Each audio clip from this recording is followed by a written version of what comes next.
Greetings everybody. Before I start this video, I want to start by giving a shout out to somebody who's been very active and trying to establish himself in the VC, and that's James Griffiths.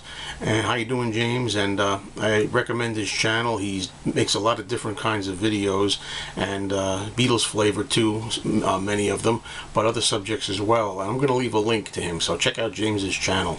I promised I would give him a little nod. So with that, I'm going to go ahead and make my video and start with the Beatles new finds that I've had recently. I'm going to start by the first one. This is a VCLT that I kind of did. Originally it was a VCLT actually from Tim Allen. Tim wanted to give me a 45. I had watched one of Tim's videos, and he had showed a certain record sleeve that I really liked. This is one of my all-time favorite photos for a record sleeve by any of the Beatles or ex-Beatles, if you will, sleeves. And he said he had doubles and he was willing to send me one. And here it was. Okay, here it is. This is Junior's Farm. This is from France. It's a French import, and I just love that photo. I love the way Linda's just lying down there and Paul's performing a magic trick. Just really like it. This is on Apple, upside down Apple. But the thing about the VCLT was he offered to send me this just straight out for nothing, and that was very nice of him, but I felt like I wanted to reciprocate it a little bit. I mean, I have a good amount of extra 45 picture sleeves doubles that I didn't need, so I made him a little video and I showed him what I had that was up for grabs, and he chose a John Lennon Japanese 45. Thanks, Tim. I really appreciate it.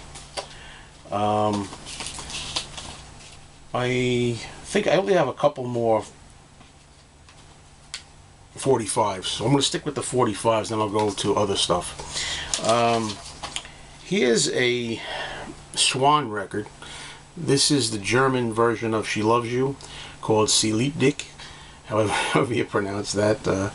It's not a good copy at all. I played this at my store and it really sounded really you know, crispy and staticky and well played, and the label too was a little smeary, so it was not expensive at all. I wouldn't have bought it if it was too much. Maybe I'll get a better copy somewhere down the line. The B-side is I'll Get You in English, but it was nice to have this on a 45 for now. I don't have it that way, so I wanted to have the actual 7-inch disc. Okay, couple more. Here's a picture sleeve from Paul. This is Mary Had a Little Lamb. I already had this, but it was really in a lousy shape. It was torn up on the sides and everything. This is like really about as close to new as I've seen it, and pretty clean. So I went ahead and upgraded it. Too bad Paul isn't featured here, a photo of himself on the cover, but I like it better when you actually see the people, the artists. Okay, one more 45, again from Paul McCartney. This is a jukebox 45 on white vinyl, and it's the song from Off the Ground called Biker Like an Icon from 1993. And the other side is Things We Said Today, a live version in concert of Things We Said Today from Paul. You know, I don't really pay much attention to these colored vinyl jukebox singles ordinarily, but starting to get to be a little more of a fan of them. I might try to get as many of these as I can find. Going back to Tim Allen, I know he had a beautiful version of the Beatles' Here Comes the Sun on like an orange or yellow or orange kind of bright vinyl, and I thought that was so cool, and I'm going to be on the lookout for that one.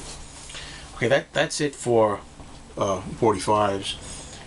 Okay, next item was something that really piqued my interest when I saw it in the store. I didn't know what it was right away, but this is something that I got strictly for the packaging, to tell you the truth, and the bonuses that are inside.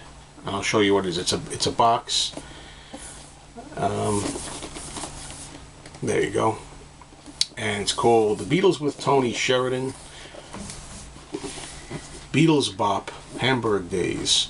And what struck me about it right away, I mean, it's a great shot of the Beatles in the leather jackets, and I liked very much that at the front you see Stuart Sutcliffe, who really stands out there, and he's looking right into the camera. And of course, this is a photo that you probably can get in, you know, a lot of Beatle books, or some anyway, a few.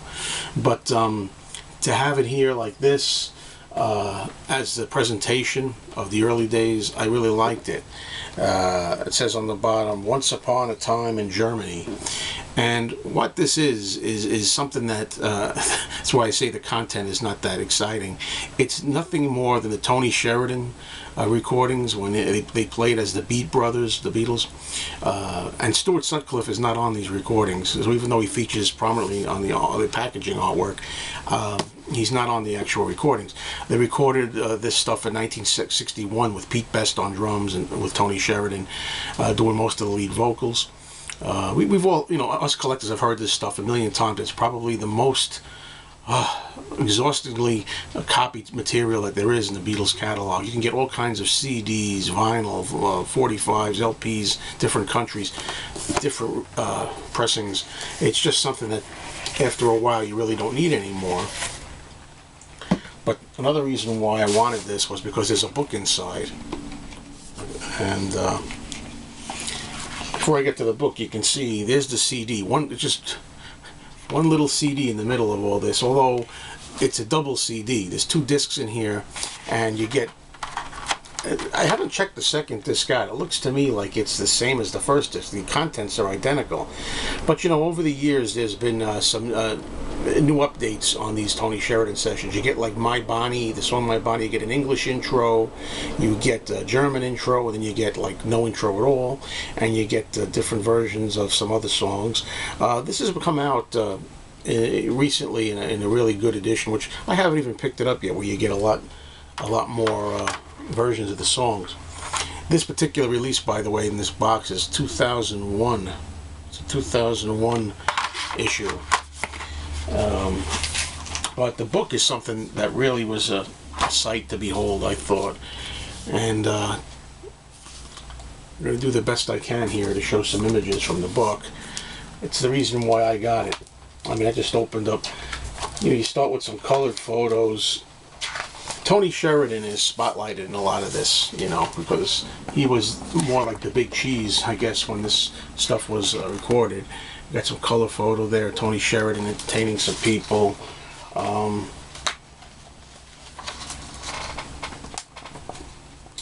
There he is again. There's a picture of Bert Kempfert, who produced the recordings.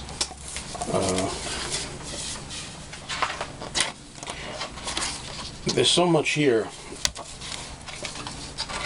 to show. You can't really do it justice on a video. But let's get to some Beatles photos. I must say, by the way, there's all kinds of stuff here that you don't really get to see. This is like the actual hall where they recorded this material. I mean, I don't usually see this stuff. But actual Beatles photos, just to give you some of them.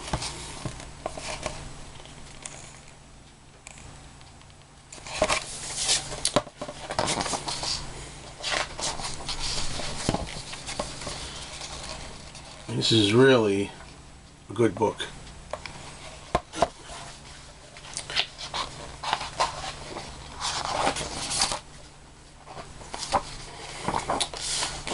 There's so much paperwork too, original paperwork from the sessions and the agreements and stuff, the contracts that are reproduced in here.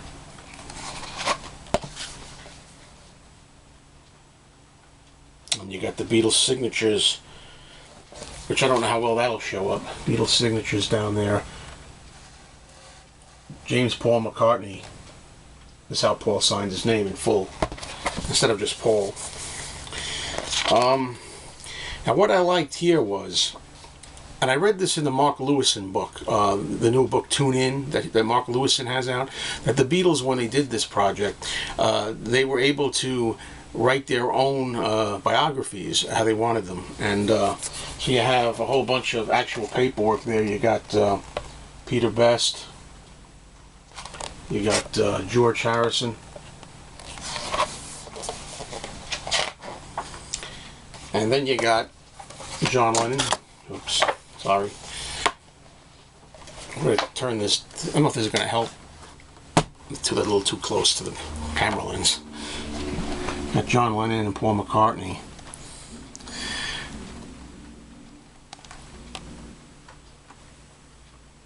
You know, the actual reproductions of that. I know I'm spending a lot of time on this, but for those who aren't interested, they can skip over. Maybe they already have. But I like on the John Lennon one, it says stuff like ambition to be rich. And then it says on the bottom, signed John W. Lennon, parentheses, leader. So in the early days, John very much fancied himself the leader, and he wrote that, whereas later it didn't really seem to have that kind of impact, and it wasn't that important. And I like that it says some of the things, instruments, played guitar, piano, guitar, bass, and he writes, written a couple of songs with Paul. And that's interesting, because in the Paul section, Paul writes songs written, and Paul writes with John, parentheses, Lennon, around 70 songs. So John says, wrote a couple of songs with Paul, and Paul says, with John Lennon, around 70 songs. So Paul is being a little more forthcoming there. Yeah, I mean, I can't get enough of this book, and I know in a video this doesn't really do much for people who are watching it, but in the back there's all kinds of releases of this material. I mean, there's just so many of these. I didn't even know of half of these. The way album covers and 45 sleeves, the way a lot of this stuff was released, these sessions. And of course, there's a lot of these that we already know and have seen, but some of them are more obscure that I've never come across. I mean, there's just so many different. You see, when at the beginning when I said that this material's been around in so many forms.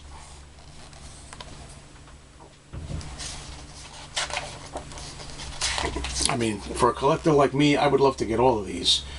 I mean, I'm a sucker for different covers. I really like collecting different covers. And here's some of the more common ones we know.